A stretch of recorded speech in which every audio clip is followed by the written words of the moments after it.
یه پسر دانشجویی بالاخره به خواستگاری دختر مراقبش میره. تو خواستگاری پدر دختر ازش میپرسه خب سعید جان خونه و ماشین چی داری؟ پسر میگه والا فعلا هیچی، ولی با این روند بعد ترفیع مقام میتونم به زودی شرکت خودمو بزنم. پدر دلش قرص میشه، ولی دختره میگه بسه بابا، 3 سال پیشم همینو گفتی، بزن بیرون.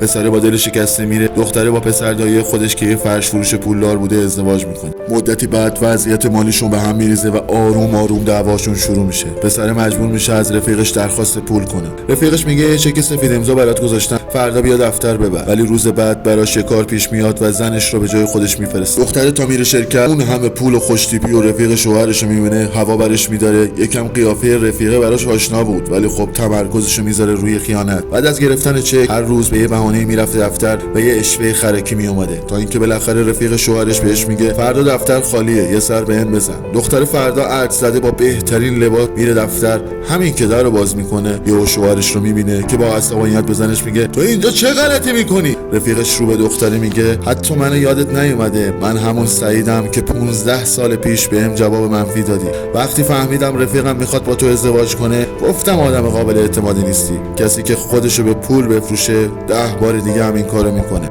اگه خوشت اومد یه لایک کوچیک برامون بذار و کانال منو سابسکرایب کن. خداییش خیلی زحمت کشیدم. اگرم که نه بازم دمت گرم رفیق.